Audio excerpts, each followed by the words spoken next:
नमस्कार, ताल ठोक के देख रहे हैं आप। शाम के 5 बजे मैं हूं आपके साथ रोहित सरदार। क्या एक धर्मनिरपेक्ष देश भारत के प्रधानमंत्री को भारत की ही जमीन पर रावण पर राम की विजय के दिन हिंदुओं के आराध्य श्री राम के जयघोष का अधिकार नहीं है? कल परंपरा से हटकर प्रधानमंत्री नरेंद्र मोदी दिल्ली से बाहर निकलकर विजयदशमी मनाने लखनऊ पहुंचे और वहां रावण वध से पहले अपने भाषण में उन्होंने राम नाम का जयघोष किया, जय श्री राम कहकर। विपक्ष को इस बात पर आपत्ति है कि नरेंद्र मोदी ने राम का नाम क्यों लिया। विपक्ष का आरोप है कि जय श्री राम बोलकर प्रधानमंत्री ने एक धार्मिक कार्यक्रम का राजनीतिकरण कर दिया। हम ये पूछ रहे हैं कि क्या आस्था और त्योहार से जुड़े एक परंपरागत कार्यक्रम में इस बात को बेवजह तूल दिया जा रहा है? राम राम चाचा, जयराम जी भाई और ऐसे ही जाने कितने सारे संबोधन दैनिक जीवन में हमारे समाज के साथ जुड़े हुए हैं। हमारे, आपके और जी न्यूज के तमाम दर्शकों के नाम में राम शामिल है। देश के सांसदों के, नेताओं के, साधु संतों के नामों में राम शामिल है। उत्तर भारत के राज्यों में जो रामविलास, राम आशीष, रामाधीर, रामेश्वर, राम कुमार होता है, वो तमिलनाडु में राम मूर्ति बन जाता है, महाराष्ट्र में रामचंद्रन पाटिल हो जाता है और तुकाराम बन जाता है, आंध्र प्रदेश में वो किंजरापू राम मोहन हो जाता है और वही कहीं रामचरण, कहीं राम प्यारे और कहीं राम आसरा भी बन जाता है। आज हमने इस कार्यक्रम को शुरू करने के पहले एक रिसर्च की तो पता लगा कि लगभग सभी राष्ट्रीय और क्षेत्रीय दलों में ऐसे सांसद हैं जिनके नाम के साथ राम जुड़ा है और अकेले लोकसभा में 32 सांसद ऐसे हैं जिनके नाम में राम आता है। इसलिए आज हम ये सवाल कर रहे हैं कि जो राम यहां नाम में शुमार है, उस राम का नाम लेना क्या भारत में अब गुनाह होगा? प्रधानमंत्री का पद संवैधानिक पद है, लिहाजा उस पर बैठे आदमी को सेक्युलर होना चाहिए, यह तर्क सही है। लेकिन सेक्युलर का मतलब क्या है? सब धर्मों को उनका अधिकार देने वाला या फिर अपना धर्म भी मानना छोड़ देने वाला? आखिर कौन सेक्युलर है? आज इसलिए सारे सवाल पूछने जरूरी हैं कि रमजान के महीने में इफ्तार पार्टियां देकर राजनीतिक पार्टियां सेक्युलर बनी रह सकती हैं, लेकिन रामलीला में जय श्री राम बोल के रावण पर तीर चलाते ही प्रधानमंत्री सांप्रदायिक हो जाते हैं। आखिर क्यों? जय श्री राम, जय श्री राम, जय श्री राम, जय जय श्री राम, जय श्री राम। लोकाभिरामं श्रीरामं भूयो भूयो नमाम्यहम्।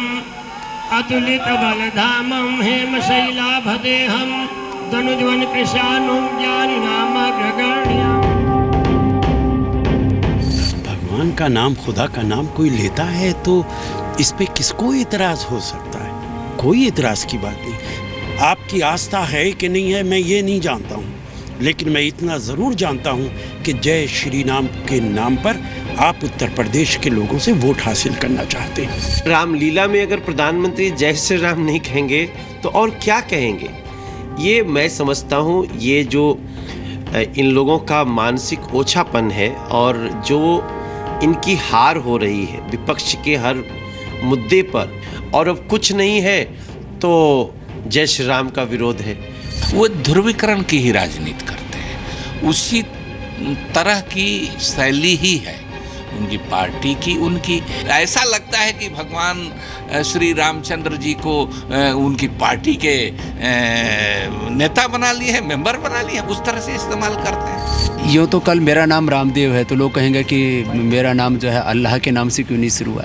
अपनी परंपराओं को गौरव देना किसी भी देश के प्रधानमंत्री का प्रथम कर्तव्य होता है। तो प्रधानमंत्री के हिंदू परिवार में पैदा हुए हैं तो क्या एक अपराध है?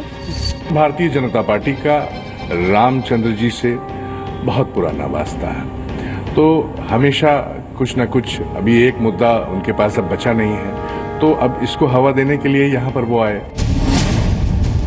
ताल ठोक के आज का पहला सवाल, क्या प्रधानमंत्री को जय श्री राम कहने का अधिकार नहीं है? दूसरा सवाल, श्री राम के नाम पर सियासी कोहराम क्यों? तीसरा सवाल, क्या राम का नाम लेना गुनाह हो गया है? चौथा सवाल, क्या राजनीति में राम राम कहना भी छोड़ देना चाहिए? और ताल ठोक के आज का पांचवा सवाल, राम के नाम पर यह सियासत कैसी और क्यों? तो गौरव भाटिया हमारे साथ हैं, वो प्रवक्ता हैं समाजवादी पार्टी के। श्रीकांत शर्मा हमारे साथ हैं, वो राष्ट्रीय सचिव हैं भारतीय जनता पार्टी के और प्रवक्ता भी हैं पार्टी के। जीतू पटवारी हमारे साथ हैं, वो कांग्रेस पार्टी के प्रवक्ता हैं और मध्य प्रदेश की राऊ विधानसभा सीट से विधायक भी हैं।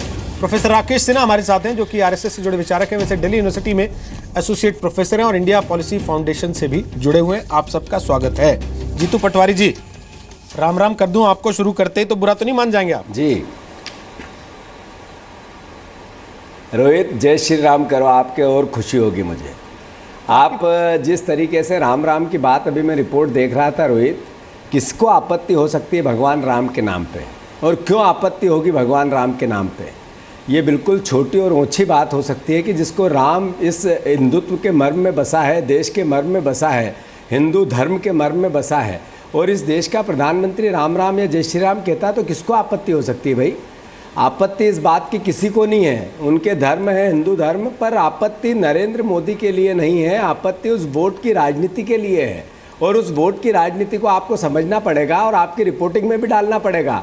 आज आपने जो खाका तैयार किया, हो सकता है आप सही हो, पर आपको खाका ये भी तैयार करना था कि उत्तर प्रदेश ही क्यों चुना गया, आप बिहार क्यों नहीं गए भगवान राम को मनाने, या भगवान राम का नाम लेने, या रामायण और रावण को जलवाने? कल नहीं भेजा ये सवाल अखिलेश जी को भेजा था, जो उत्तर प्रदेश के नेता हैं, और कल इसी विषय पे चर्चा थी कि बिहार क्यों नहीं गए, आंध्र प्रदेश क्यों नहीं गए, तमिलनाडु क्यों नहीं गए, मणिपुर सिक्किम क्यों नहीं गए, सियाचिन क्यों नहीं गए, उत्तर प्रदेश में ही क्यों गए, और 1.5 घंटे की चर्चा थी। तो आज आगे बढ़ गई ना बात उससे। आज सवाल ये हो गया, राजनीतिक पार्टियों ने कहा कि साहब जय श्री राम कैसे कह सकता है प्रधानमंत्री वहां से, ये तो राजनीति कर रहे हैं। तो हमारा सवाल सिर्फ इतना सा है, जय श्री राम में कैसे राजनीति है? ऐसा है रोहित, जय श्री राम में ऐसे राजनीति है कि 96 से 99 तक रामलला वहीं आएंगे, मंदिर वहीं बनाएंगे, जय जय श्री राम। आज वही स्वयं सेवक 10 लाख के सूट में आ गया, पर रामलला वही फटी चादर में बैठे हुए हैं। आप ये देखोगे कि भारतीय जनता पार्टी ने जब भी चुनाव सत्ता में होते हैं तो ये कहते हैं कि कोर्ट जो कहेगी जब मंदिर बनेगा, और जब सत्ता से बाहर होते हैं तो ये कहते हैं कि आस्थाओं का और धर्मों का आधार क्या सुप्रीम कोर्ट हो सकती है? ऐसे सवाल खड़ा, इसलिए ये सवाल इकट्ठे हुए हैं, इकट्ठे खड़े किए हैं। ये देश पूछना चाहता है, विपक्ष पूछना चाहता है, उत्तर प्रदेश की जनता भी पूछना चाहती है रोहित। तो इसलिए इस बात को जोड़ रहे हैं, न कि भगवान राम के जयकारे का विरोध करना तो हिंदुत्व और भारत का अपमान होगा। ठीक है सर। और मैं खुद कल कम से कम 5 ऐसे आयोजनों में गया और जय जय श्री राम के नारे लगाए। तो क्या भगवान राम का के नाम पे वोट तो ये पार्टी लेती है, और आने वाले समय में ये नहीं होगा। मैं वही कह रहा हूँ, आप तो महीना भर इफ्तार पार्टी भी पार्टिसिपेट करते रहेंगे और देते रहेंगे, तो आप सेक्युलर रहेंगे। लेकिन गौरव भाटिया, अगर प्रधानमंत्री जय श्री राम कहता है, वो भी दशहरा के मंच से, वो दिन जिस दिन रावण पर राम की जीत का जश्न मनाता है पूरा देश, पूरी दुनिया, वो कहा जाता है कि प्रधानमंत्री सेक्युलर नहीं है, ये तो सांप्रदायिक आदमी है, ये जय श्री राम कैसे बोल रहे हैं? ये किस तरह की राजनीति है भाई? मुद्दे खत्म हो गए क्या हमारे देश में?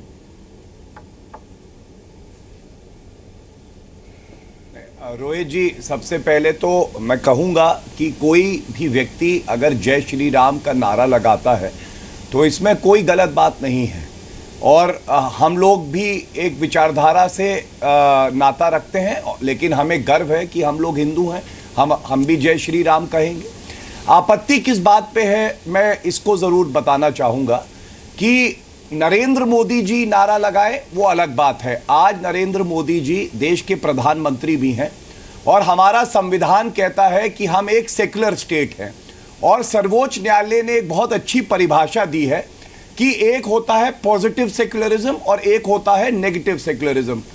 नेगेटिव सेक्युलरिज्म में रोहित जी ये आएगा कि जो भी संवैधानिक पद पे हैं या स्टेट जो है वो किसी भी रिलीजन की तरफ पक्षपात नहीं करेगा या किसी भी रिलीजन की बात नहीं करेगा, वो रिलीजन न्यूट्रल रहेगा, पंथ निरपेक्षता रहेगी। और पॉजिटिव सेक्युलरिज्म ये हुआ कि अगर आप प्रधानमंत्री या राष्ट्रपति जैसे जिम्मेदार पद पे हैं तो आप सभी धर्मों की बराबर से बात करेंगे। और इसी पे मैं समझता हूं कहीं ना कहीं एक बहुत बड़ा सवाल आता है कि उत्तर प्रदेश में भाजपा, मैं नरेंद्र मोदी जी की सिर्फ बात नहीं करना चाहता हूं, मैं भाजपा की बात कर रहा हूं, कि हमेशा से वो राम नाम भुनाते आए हैं।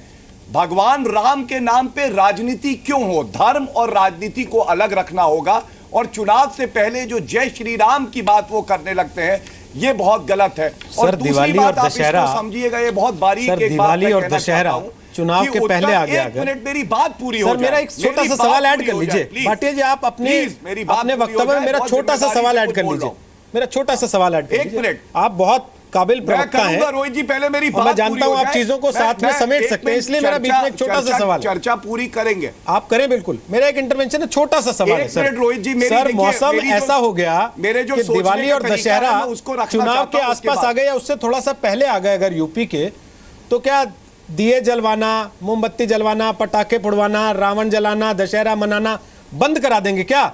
वरना ध्रुवीकरण हो जाएगा वोटों का और हिंदू वोट बीजेपी की तरफ चला जाएगा कि दिवाली मना ली तो राम का नाम होगा और राम की ठेकेदारी तो बीजेपी के पास है, आप लोग मानते हैं। ये कैसे तर्क हैं? रोहित जी देखिए, सुनिए, 2014 का भी दशहरा आया था, 2015 का भी दशहरा आया था।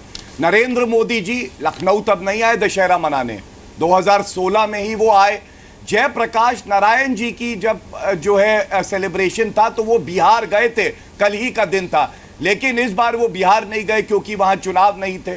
और रोहित जी जो बात मैं कहना चाह रहा था, जब हम लोग जानते हैं राम मंदिर और बाबरी मस्जिद का डिस्प्यूट उत्तर प्रदेश में चल रहा है और नरेंद्र मोदी जी आज इस देश के प्रधानमंत्री हैं, 125 करोड़ की जनसंख्या है देश के, सबके प्रधानमंत्री हैं, अगर वो एक तरफ का नारा लगाएंगे तो मैं समझता हूं जो बाकी लोग हैं, अच्छा चलिए, मेरा उनका विश्वास, आपकी बात खत्म हो गई तो मैं एक छोटा सा और सवाल पूछता हूं, फिर मैं श्रीकांत के पास। बड़ा प्रश्न है मेरा, बड़ा छोटा सा सवाल है।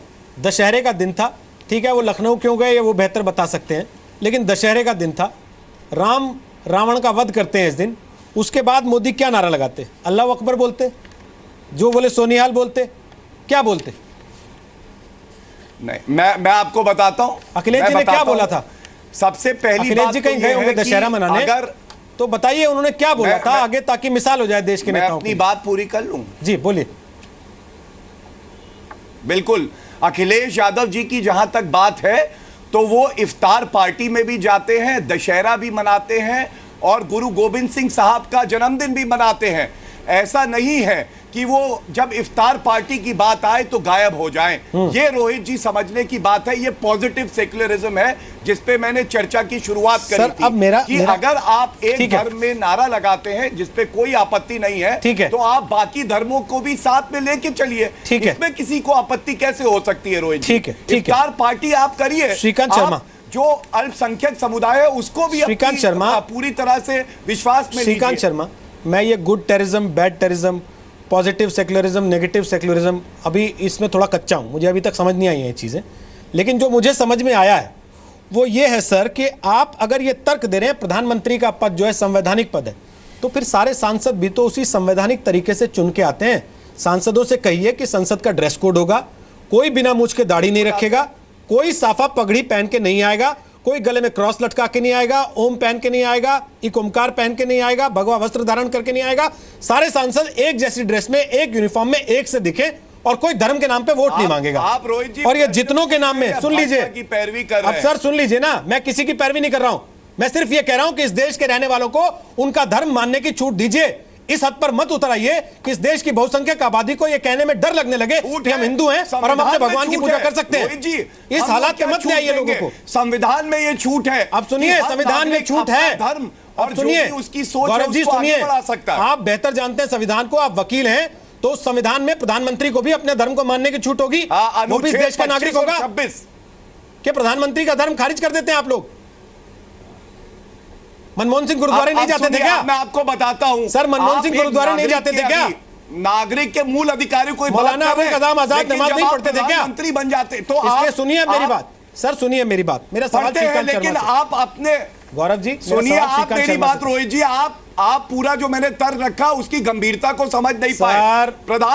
मैंने तो पहले कहा मैं good terrorism, bad terrorism, positive secularism, negative secularism, ये चीजें नई नई आ रही है देश में, भी समझ नहीं पा रहा हूं, जिससे जो दूसरे वर्ग के लोग हैं उनको लगे कि वो कहीं छूट गए हैं। दूसरा, तीसरा, चौथा वर्ग क्या होता है?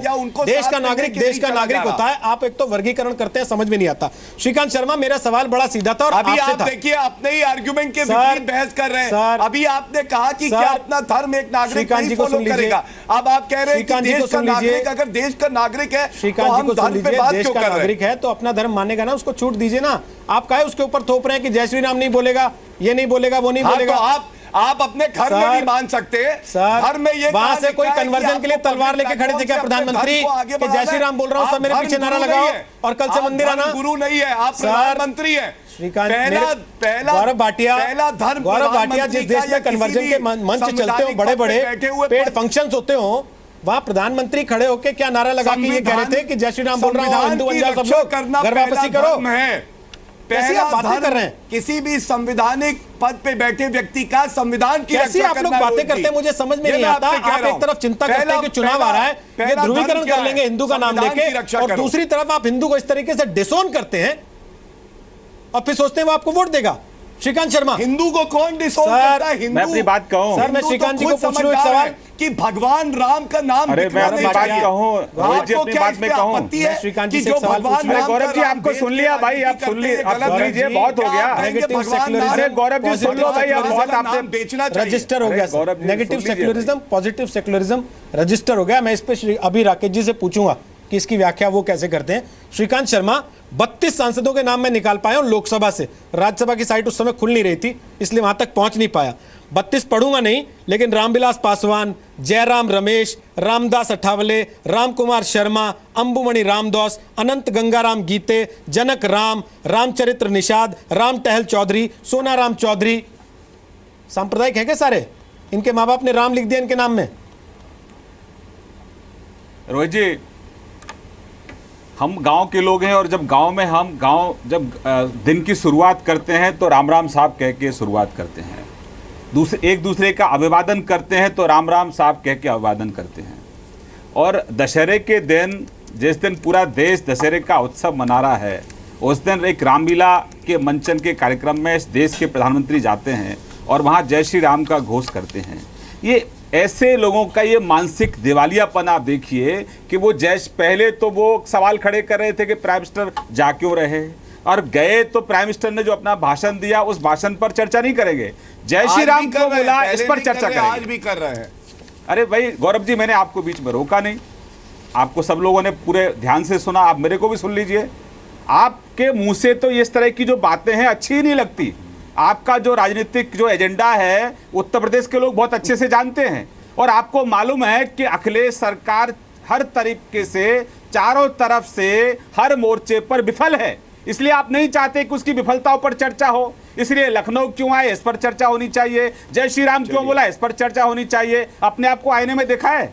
आप वो लोग हो जो अधिकारी अगर मारे जाते हैं उनके मुआवजे पर भी आप राजनीति करते हो। आपको तो चुल्लूवर पानी में समाजवादी पार्टी के लोगों को डूबकर मर जाना चाहिए। ये तो पराकाष्ठा है आपकी। आप जब सरकार में होते हैं तो धर्म के नाम पर जो आतंकवादी गतिविधियों में संलिप्त हैं उनको आप जेल से बाहर छुड़ाने की बात करते हो। इस पूरे प्रदेश के वातावरण को दूषित करने का काम आप लोग करते हो। और अभी आदरणीय मुलायम सिंह जी ने कहा था कि मैंने गोली चलवाई, जवाब देना चाहता हूं, और मैं और लोगों को भी अगर वहां शहादत होती तो होने देता। अरे भाई, आप कम से कम सूबे के वातावरण को दूषित मत करो। आप बिजली, पानी, सड़क और बिगड़ती सूबे की कानून व्यवस्था पर पूरी तरह से काले काप लोगों के चेहरे पर है। ठीक। और आप जय श्री राम के नाम पर आप विरोध कर रहे हो। ठीक। अब मैं जवाब आप देना कमजोर हो। ठीक ठीक ठीक। आप कमजोर हो, आप विकास के मुद्दे पर आप लड़ना नहीं चाहते, इसलिए सांप्रदायिक वातावरण को, सांप्रदायिकता का जहर घोलना चाहते हो। ठीक श्रीकांत जी, ठीक। मैं एक पहले राकेश जी से सवाल ले लूं। राकेश जी, एक तो ये गुड सेकुलरिज्म और बैड सेकुलरिज्म मैंने पहली बार सुना है। अगर आपने पहले सुना हो या आप उसकी व्याख्या कर सके तो थोड़ा कर दीजिएगा। और दूसरी चीज़ ये है कि भाई जब देश का संविधान हर नागरिक को अपना धर्म मानने की छूट दे रहा है तो नरेंद्र मोदी को भी देता होगा, और अगर नरेंद्र मोदी को नहीं देता तो फिर इस देश के किसी सरकारी अधिकारी, किसी नेता, किसी बाबू को, किसी अफसर को अपना धर्म मानने की छूट नहीं होनी चाहिए, क्योंकि वो जनसेवा में है। और फिर निष्पक्ष नहीं होंगे तो जनसेवा कैसे करेंगे? हटा लें सब अपना अपना धर्म, छोड़ दें। देखिए, मैं इस डिबेट को, राजनीतिक जो विमर्श हो रहा है उससे अलग ले जा रहा हूँ थोड़ा, कि राम का तात्पर्य इस देश के लिए, सभ्यता के लिए, संस्कृति के लिए क्या है। इकबाल ने इमाम हिंद कहा था, स्पिरिचुअल लीडर ऑफ इंडिया। अपनी मृत्यु से 30 साल पहले 1908 में जो उन्होंने कविता लिखी जिसमें कहा कि राम इमाम हिंद है। जितने मुस्लिम थिंकर्स आए 18वीं और 17वीं शताब्दी में, उन्होंने श्री राम का नाम का उच्चारण किया। यहाँ गुरु ग्रंथ साहब में राम का नाम का उच्चारण 1000 बार से अधिक हुआ है। अब एक बात लीजिए, इस देश में क्या हुआ रोहित जी, 700 साल की गुलामी में देश की जो अपनी परंपरा थी, अपनी शब्दावली थी, अपनी सांस्कृतिक जो धरोहर था, उसके प्रति हीन भावना भर दी गई और परायों के प्रति एक भावना भर दी गई, वही अपन पराया अपना है और अपना पराया है। इसके कारण, यही कारण है कि जब नरेंद्र मोदी की सरकार बनी, बीजेपी की सरकार बनी, तो गार्जियन अखबार है जो ब्रिटेन का, उसने 18 मई 2014 को एक संपादकीय लिखा जिसका पहला लाइन था, Britishers have finally left India. उन्होंने कहा अब तक ब्रिटिश साम्राज्य तो चला गया था राजनीतिक गुलामी से, लेकिन विचार के स्तर पर हम गुलाम थे। तो विचारों का स्वराज, राम का नाम का उच्चारण इस देश में क्यों होता है? 3 बात देख लीजिए। राम एक डिविनिटी होने के, ईश्वर होने के साथ साथ राम एक आइडियलिस्ट वे ऑफ लाइफ, आदर्श जीवन के एक प्रतीक है। राम राज्य जब गांधी कहते तो एक गुड गवर्नेंस के प्रतीक है। तो राम का नाम लेना प्रधानमंत्री के द्वारा नहीं लेना ही सेकुलरिज्म के विपरीत था। सेकुलरिज्म कोई भी देश का धर्मनिरपेक्षता और संस्कृति सम्मत होता है, एक। दूसरा, जब आप एक देखिए, रामलीला में प्रधानमंत्री नरेंद्र मोदी थे तो राम रावण को एक मेटाफर के रूप में यूज किया। जब उन्होंने ये कहा कि हर व्यक्ति में रावण मौजूद है और आप पूरी तरह से रावण को नहीं निकाल सकते हैं, तो कुछ रावण को निकालिए, जिसमें महिलाओं की सुरक्षा का सवाल था, आतंकवाद से लड़ने का सवाल था। उन्होंने जटायु को कहा, जटायु का नाम लिया। तो भारतीय संस्कृति से उद्धरण लेना, भारतीय अस्मिता को सामने रखना, क्या पंथ निरपेक्षता नहीं है? और 2 बात मैं गौरव भाटिया जी के लिए कहना चाहता हूं। वे समाजवादी पार्टी, कम से कम उसका नाम तो है। आचार्य जेबी कृपलानी का कोई संबंध आरएसएस बीजेपी से नहीं था। आचार्य जेबी कृपलानी ने 1948 में किताब लिखी माइनॉरिटीज इन इंडिया, जिसमें लिखा राम कृष्ण शिव वेद उपनिषद गीता पुराण को आप निकाल दीजिए तो भारत में कुछ नहीं बचेगा। और आपके पुरोधा थे राम मनोहर लोहिया। उन्होंने क्या लिखा? राम कृष्ण शिव लेख लिखा, जिसकी अंतिम पंक्ति में उन्होंने लिखा, भारत माता हमें शिव का मस्तिष्क दो, कृष्ण का हृदय दो और राम का कर्म और वचन दो। जिस राम की मर्यादा को लेकर लोहिया से लेकर इकबाल तक ने कहा, जवाब देना चाहता हूं। अब सुन लीजिए, रामलीला के मंचन के दौरान भारत की अस्मिता के प्रतीक, सांस्कृतिक चेतना के प्रतीक राम का जयकार करना का धर्म से संबंध नहीं है। रामलीला धार्मिक कार्य नहीं, सांस्कृतिक समारोह है। आप जान लीजिए, जो पश्चिम में धर्म है वो हमारा धर्म नहीं है। संस्कृति को धर्म रिलीजन के साथ घालमेल मत कीजिए। गौरव जी, आपने जो गुड सेकुलरिज्म और बैड सेकुलरिज्म की बात कही, सेकुलरिज्म एक होता है। मैं इसी पे और एक बात, बस एक लाइन दीजिए।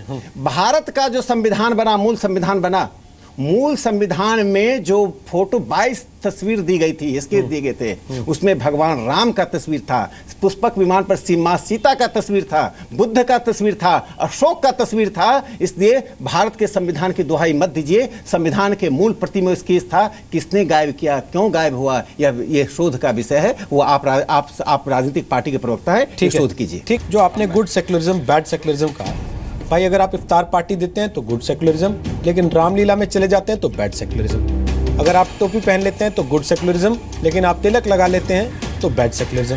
ये कैसी परिभाषाएं हैं, किसने गढ़ी हैं? और सबसे बड़ी बात, जब राम इस देश के मूल में विद्यमान है, बच्चे का नाम राम के नाम पर रखा जाता है, बच्चे से ये उम्मीद की जाती है कि वो बड़ा होकर राम बनेगा, पति से उम्मीद की जाती है कि वो राम होगा, भाई से उम्मीद की जाती है कि वो राम होगा, बाप से उम्मीद की जाती है कि वो राम होगा। तो उस परिस्थिति में आप प्रधानमंत्री के जय श्री राम के नारे को सांप्रदायिक करार देके क्या साबित करना चाहते हैं? सवाल ये कि हिंदुस्तान में राम का नाम ना लें तो फिर कहाँ जाके लें? वैसे देश में प्रधानमंत्री के जय श्री राम का नारा लगाने पर विवाद हो रहा है, पर जरा आपको अबू धाबी का एक वीडियो दिखाते हैं पिछले महीने का। कथावाचक मोरारी बापू की कथा का कार्यक्रम था और वहाँ यूएई के नामचीन लोग थे और कई ने मंच से जय श्री राम, जय सिया राम के नारे भी लगाए, इस बात की परवाह किए बगैर कि उनका धर्म क्या है।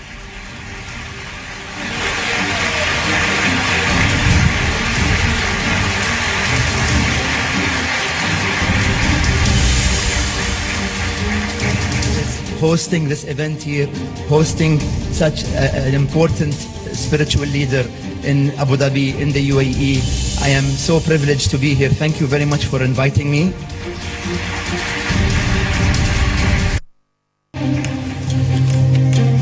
Jai Siya Ram.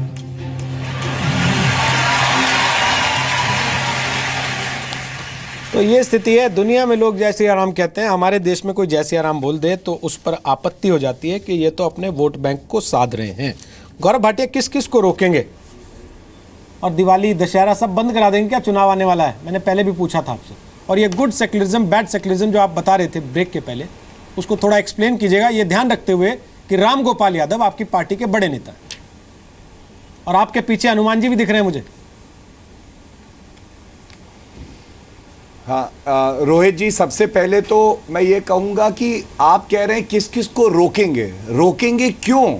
हम तो कह रहे हैं कि हर व्यक्ति को ये स्वतंत्रता है, मूल अधिकार है कि वो अपने धर्म की बात करे। अनुच्छेद 25 और 26 संविधान का ये कहता है।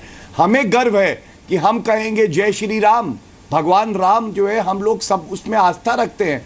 जो मैं बात संविधान के दायरे में रह के कर रहा हूं, गुड सेक्युलरिज्म बैड सेक्युलरिज्म नहीं कहा रोहित जी, हमने कहा पॉजिटिव सेक्युलरिज्म और नेगेटिव सेक्युलरिज्म। सर आपने नेगेटिव सेक्युलरिज्म फॉलो किया जाता है फ्रांस जैसे देश में, नहीं कहा। अरे सुनिए, नहीं कहा, आप डिवाइड करके देख लीजिएगा। मैं पेशे से वकील हूं, मुझे पता है मैं कौन, मैंने पॉजिटिव सेक्युलरिज्म और नेगेटिव सेक्युलरिज्म शब्दों का इस्तेमाल किया। अच्छा चलिए एक काम कर लेते हैं, आप चलिए। अच्छा चलिए, मेरा एक मेरी एक बात आप सुनिए, चेक कर लीजिए, मैंने मान लिया, चलिए छोड़ दीजिए करूंगा सर, इतना समय नहीं है ना, मुझे पता है मैंने क्या कहा। गौरव भाटिया इतना समय नहीं है ना, मुझे पता है मैंने क्या कहा। चलिए आपने पॉजिटिव और नेगेटिव का, अब मुझे बताइए मुझे पता है मैंने पॉजिटिव सेक्युलरिज्म क्या है, इफ्तार पार्टी देना, और नेगेटिव सेक्युलरिज्म क्या है, रामलीला में जाना।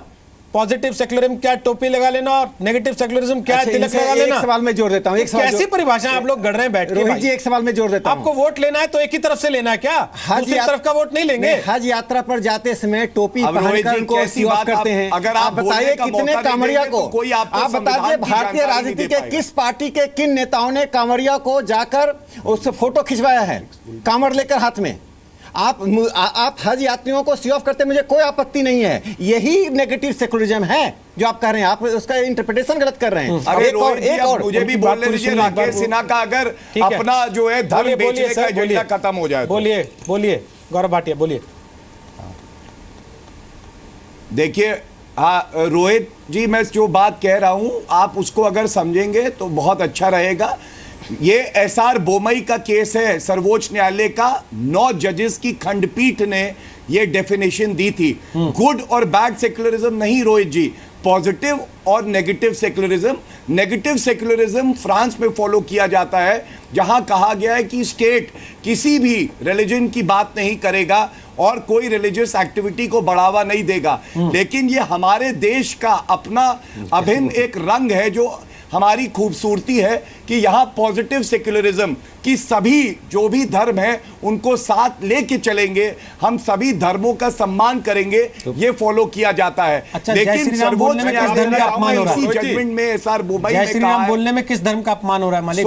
ये तो बताइए क्यों इतनी आपत्ति? आ रहा हूं जीतू जी आपके पास, अपनी पूरी बात भी आगे नहीं कर सकता और लोग थोड़ी जानकारी लीजिए, उसके बाद चर्चा करिए। सुन लीजिए गौरव जी, जय श्री राम बोलने में किस धर्म का अपमान हुआ? सर्वोच्च न्यायालय ने एक बात स्पष्ट करी, उस फैसले का नरेंद्र मोदी के द्वारा जय श्री राम कहने से क्या संबंध है, मुझे बता दीजिए ना। जय श्री राम बोलने से किस धर्म का अपमान हुआ? भगवान राम को आप कह रहे हैं कि मैं फॉलो करता हूं। भगवान राम ने तो हमेशा कहा है कि हम लोग सत्य की बात करेंगे, हम लोग जो है कम से कम धैर्य रखेंगे, और आज आप धैर्य खो रहे हैं। मैं आपसे बहुत जरूरी बात कह रहा हूं। सुप्रीम कोर्ट ने क्या कहा? सुप्रीम कोर्ट ने खुद कहा कि जहां राजनीति है और धर्म है ये हमेशा अलग रहने चाहिए, और इसी पे मैंने बोला कि नरेंद्र मोदी जी ने इससे पहले भी फैजाबाद में 2014 में एक रैली करी, जिसमें पीछे पर्दे पे भगवान राम जी को जवाब देना चाहता हूं। इलेक्शन कमीशन ऑफ इंडिया ने आपत्ति दर्ज करी इस पे। सर अगर धर्म से अलग रखना है, इलेक्शन कमीशन ऑफ इंडिया एक संविधान धर्म से अलग रखना है खुद को, तो मेरा सवाल जो पहले था वो अब फिर से है। मेरा सवाल अब फिर से वही है जीतू पटवारी। श्रीकांत जी आ रहा हूं आपके पास, उसके बाद जीतू पटवारी, मेरा सवाल फिर से यही है, अगर धर्म को राजनीति से अलग रखना सेक्युलरिज्म है तो फिर सारे सांसदों का ड्रेस कोड करिए, उनसे कहिए कि कोई भी बिना मूंछ के दाढ़ी रख के नहीं आएगा, उनसे कोई सर पे साफा पगड़ी बांध के नहीं आएगा, कोई गले में क्रॉस लटका के नहीं आएगा, ओम लटका के नहीं आएगा, सब सांसद एक से दिखने चाहिए, और कोई धर्म के नाम पे वोट नहीं मांगेगी पार्टी भी रख सकते हैं। रोहित सर बताइए ना, कितनी नवरात्रि में कन्या पूजन करवाया आपकी पार्टी ने? गौरव भाटिया आप मुझे बता रहे हैं इफ्तार पार्टियों की फोटो छपवाते नहीं थकते आप लोग? हमारी पार्टी बताइए ना कितनी नवरात्रि में कन्या पूजन करवाया आप लोगों ने? भाटिया को बोलिए कितने लोगों के व्रत खुलवाए आपने नवरात्रि के बाद? बात सुनी और मुसलमानों की जो मौलाना है उनकी भी बात सुनी और गुरुद्वारे में जाके जो गुरु बात सुनी नहीं सर, मेरा सवाल बड़ा सीधा है, कितनी बार नवरात्रि में कन्या पूजन कराया आप लोगों ने? कितनी बार नवरात्रि में कन्या पूजन करवाया? स्ट्रेट नहीं। रोहित बोलिए जीतू पटवारी, बोलिए। रोहित जरा हमने ऐसा है, दो बातें हैं, सर उनको सुन लीजिए। आपसे अनुरोध है कि डिबेट की मर्यादा को रखो जरा। जाना चाहते थे तीर्थ स्थलों में, उत्तर प्रदेश सरकार ने वो शुरुआत करी और हज के लिए भी सब्सिडी। सर मेरा सवाल का जवाब नहीं आया, छोड़ दीजिए। रोहित, मेरे सवाल का जवाब नहीं है आपके पास। बोलिए जीतू बोलिए। रोहित श्रवण तीर्थ यात्रा मेरा हमारी सरकार अनुरोध छोड़ दीजिए ना गौरव जी, आपने कहा। गौरव जी प्लीज। अरे भाटिया जी आप दूसरे को मौका दे भाई। भाटिया जी बोलिए भाटिया जी दूसरे को मौका दे जरा शांति से। हाँ बोलिए। ऐसा है कि रोहित दो बातें थी कि आपने कहा कि आपने कितनी कन्या भोजन करवाया।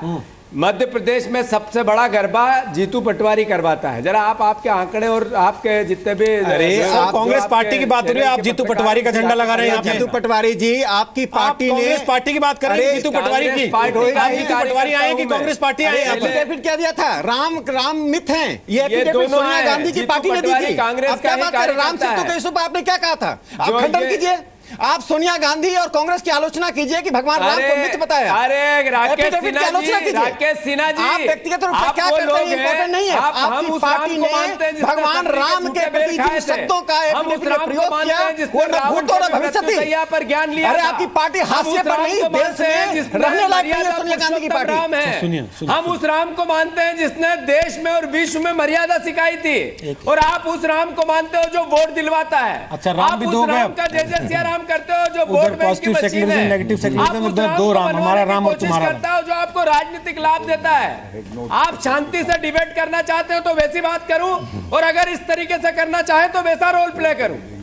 मेरा आपसे अनुरोध यह है रोहित, पहले तो मैं धन्यवाद दूं आपको कि आपने भगवान राम के नाम पर जिस तरीके से जय सिया राम नरेंद्र मोदी जी ने कहा और उस पर डिबेट करवाई।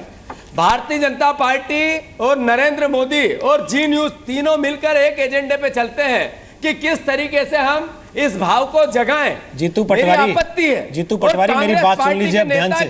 अब कान खोल के सुन लीजिए मेरी बात ध्यान से। व्यक्ति ने ये कहा, कान खोल के मेरी बात सुन लीजिए ध्यान से। पहले आप अगर चिल्लाते रहेंगे तो चिल्लाना मुझे भी आता है, हमने लेकिन आपके पास कोई तर्क नहीं है, इसलिए आप ये बैठ के छठी क्लास के बच्चे की तरह विक्टिम प्ले करना शुरू कर दिया कि भाई मिलके एजेंडा है, ऐसा है वैसा है। आप लोगों ने शुरू किया ना। पीएम ने जय श्री राम क्यों बोला?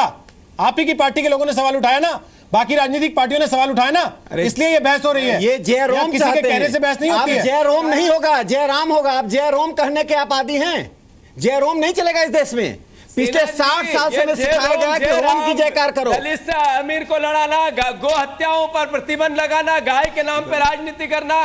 आपने देश को जिस तरीके से भावनाओं के साथ खेला है, देश में भावना नहीं चलेगी तो क्या चलेगी? गाय माता है तो क्या करें? गाय पार्टी को आपकी जरूरत नहीं कि हम जिस तरीके से आपसे ज्ञान लेने की आवश्यकता नहीं, जिसने अंग्रेजों के तलवे चाटे। पटवारी जी सुन लीजिए, गाय माता है आपकी भी। आजाद कराने वाले हम लोग हैं। पटवारी जी देश को आजाद कराने वाले आप लोग नहीं है, आपके मेरे दोनों के।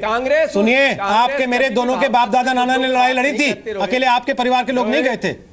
ठीक है, सबके परिवार के लोगों ने लड़ाइयां लड़ी हैं, और वो कोई ठेकेदारी नहीं है किसी की। जिस तरीके से राम की ठेकेदारी कोई नहीं ले सकता, इस देश की आजादी की ठेकेदारी भी कोई नहीं ले सकता है। हाँ, भगवान राम की ठेकेदारी भी कोई नहीं ले सकता। हाँ, ठीक उसी तरीके से इस देश की आजादी की ठेकेदारी भी कोई नहीं ले सकता। इस देश के लोगों ने मिलकर आजाद करा इस देश को। ये कहना बंद कीजिए कि मैंने किया। श्रीकांत शर्मा बोलिए प्लीज। श्रीकांत शर्मा बोलिए। रोहित जी पूरी बात, रोहित मेरी पूरी देश बात के अंदर, अरे भाई सुन लो, अभी आपकी बात पूरी नहीं हुई। अरे भाई सुन लो, श्रीकांत जी बोलिए। अरे सुन लो, देखिए पूरी बात नहीं। जो लोग जय श्री राम से घृणा करते हैं, जो लोग जय श्री राम से हेट करते हैं, मुझे लगता है कि ऐसे लोगों को अब निराश होना पड़ेगा, क्योंकि जय श्री राम का घोष जब से राम पैदा हुए तब से लेकर आज तक इस देश में होता रहा है। मैं अपने काबिल मित्र जो हमारे भाटिया जी बैठे हैं, मैं इनसे बस पूछना चाहता हूं कि भाटिया जी, आप एक वकील के तौर पर यहां बैठकर बात कर रहे हैं, लेकिन वहीं आपकी सरकार क्या कर रही है? आपकी सरकार कितना भेदभाव करती है कि एक अधिकारी अगर कुंडा के अंदर जो सीओ थे उनकी हत्या हो जाती है तो आप 50 लाख देते हैं, लेकिन वहीं बरेली में इंस्पेक्टर मनोज मिश्रा की हत्या कर देते हैं आजम खां के गुंडे, तो आप कितने पैसे देते हो? 20 लाख रुपए देते हो। तो आपका जो चरित्र है वो देश के सामने है। आप ईद के दिन तो 24, अरे सुन लो भाई, 24 घंटे ईद के दिन बिजली देते हो, दिवाली और दशहरा पे बिजली गुल हो जाती है। नंबर 2, आप मुझे बताइए, अरे सुनो भाई, सुन लो, आप सुप्रीम कोर्ट की बात कर रहे हो। हाई कोर्ट ने जब आपने आतंकवादियों को छुड़ाने की बात कही थी, तब हाई कोर्ट ने सख्त इस तरह से बात नहीं होती है श्रीकांत भाई। अखिलेश सरकार के लिए कहा था कि आपका अगर बस चले पे बैठे आप कह रहे सुन लो भाई, आप उनको पुरस्कार देना शुरू कर दो। ठीक, तो आप चलिए कथनी है, मेरा जवाब सुन लीजिए। अरे सुन लो, आपकी मेरा जवाब करने में बहुत फर्क है। राम का विरोध मत करो, अगर आपको विरोध करना है चलिए मुझे करो अखिलेश का उत्तर देने का मौका मिलेगा। बिजली नहीं है, यूपी के अंदर पानी नहीं है, आज छात्रा जो स्कूल जाती है उनमें खौफ है, कॉलेज जाने वाली छात्राओं में खौफ है। ठीक ठीक, अपराधियों के हौसले बढ़े हुए हैं। मुझे बताने दीजिए। ठीक श्रीकांत जी, बोल लिया। ठीक है श्रीकांत जी, अब मैं बोल लूं? गौरव भाटिया, राकेश जी के भी सवाल थे और श्रीकांत जी के भी सवाल। रोहित जी, देखिए श्रीकांत जी ने सबसे पहले कहा था सड़क और बिजली की बात करी। सड़क आगरा से लेके लखनऊ जो एक्सप्रेसवे बन रहा है पूरे देश में सबसे बड़ा, देश गांव में रहे, जल्दी तैयार हुआ। उत्तर प्रदेश के लोग गांव में रहते हैं इन 4 सालों में। अब सुनिए, उत्तर प्रदेश के लोग गांव में रहते हैं। अब सुनिए, अब सुनिए ना, सुनिए ना, अब सुनिए, गांव में तो सड़क बनवाएंगे नहीं। अच्छा सुनिए ना, एक एक, अरे बौखलाहट नहीं है, वास्तविकता ये पीड़ा है उत्तर प्रदेश के लोगों की। अच्छा, ये दर्द है उत्तर प्रदेश के लोगों का, जिसको आप कहते हैं बौखलाहट है। ओके श्रीकांत जी, जवाब देने दीजिए। भाटिया जी, मुझे एक बात का जवाब भाटिया जी, रोहित जी, मैं इनसे पूछना चाहता हूं, मैं कह रहा हूं, भाटिया जी मैं कह रहा हूं, मेरी बात का जवाब सर एक चीज मैं पूछ रहा हूं, अब जब मेरी बारी आई तो आप कह रहे हैं अभी पहले मुझे जवाब देने, मैं रोक रहा हूं ना। मेरा जवाब, प्रदेश की जनता ये पूछना चाहती है कि ईद के अंदर 24 घंटे बिजली आप देते हैं, बाकी फेस्टिवल पे 24 घंटे बिजली क्यों नहीं देते हैं? ये कौन सा सेकुलरिज्म है आपका? कुंडा में जो आती है वहां दशहरा आप रिपीट करें ना, मनोज मिश्रा श्रीकांत जी आप रिपीट करें, श्रीकांत जी अब आप रिपीट करें, उनसे जवाब ले लीजिए ना श्रीकांत जी, समय जा रहा है। गौरव भाटिया, गौरव भाटिया सुनिए ना, सड़क बनी नहीं बनी, विकास हुआ नहीं हुआ, तालाब खुदा नहीं खुदा, सरकार ने अच्छे काम किए बुरे काम किए, गुंडागर्दी हुई नहीं हुई, पुलिस कमजोर है मजबूत है, ये सारी बातें एक तरफ हैं। भाई भगवान राम की क्या गलती है, उनको क्यों घसीट रहे हो?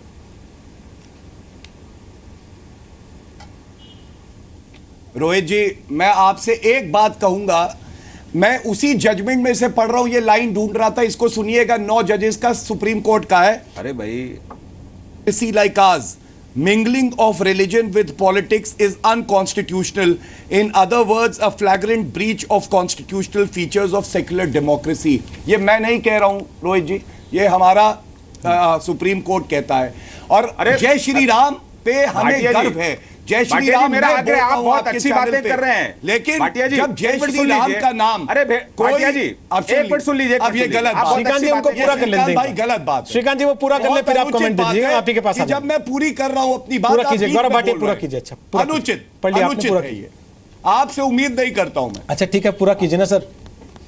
देखिए रोहित जी, भगवान राम आस्था है लोगों की।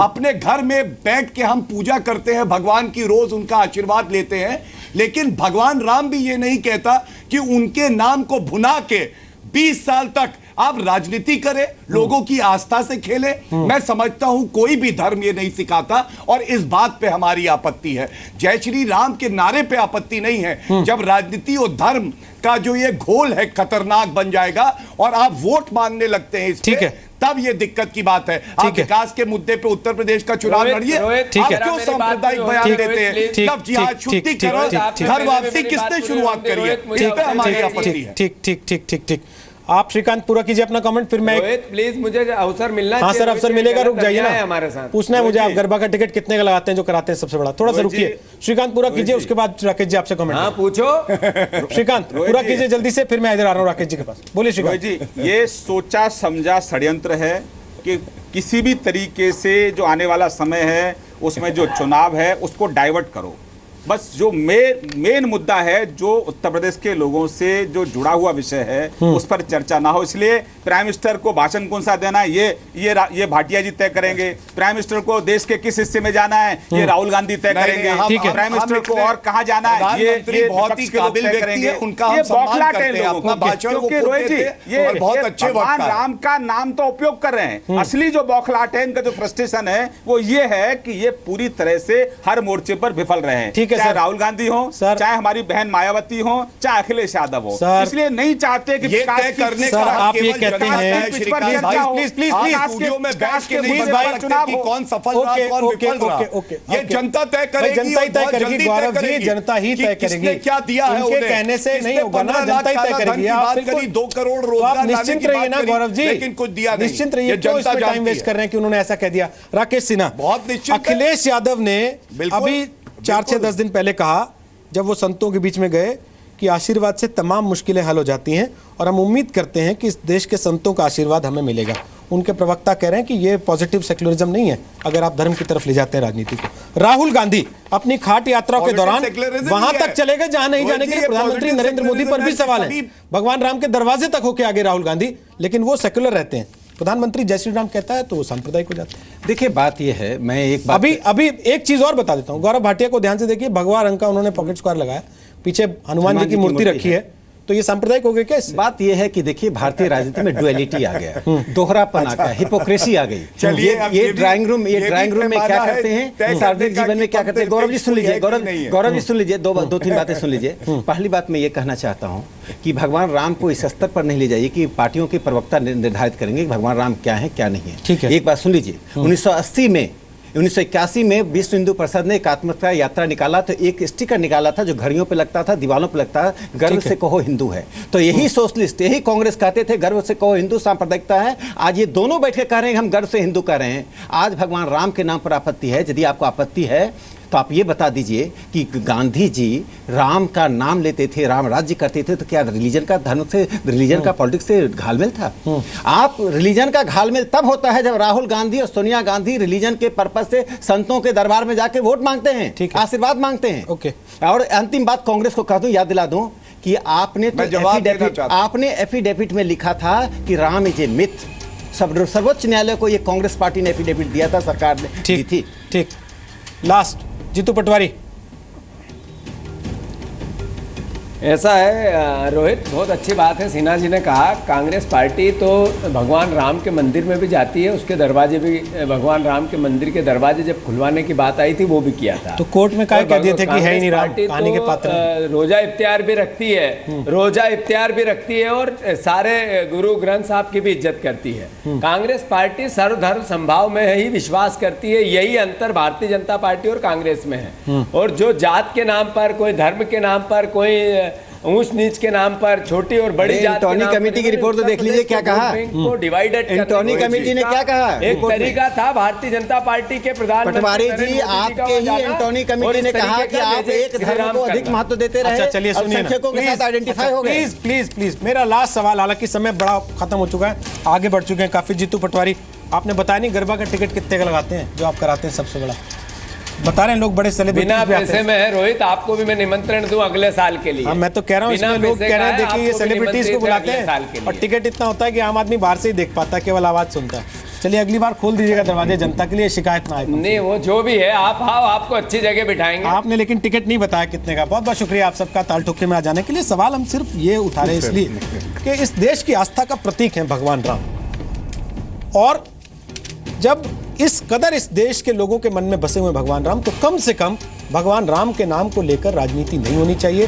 भगवान राम का नाम कोई लेगा तो कब लेगा, कैसे लेगा, कहां लेगा, कितना लेगा, इसको लेकर कम से कम राजनीतिक पार्टियों से इस देश के लोगों को कोई रूल बुक नहीं चाहिए।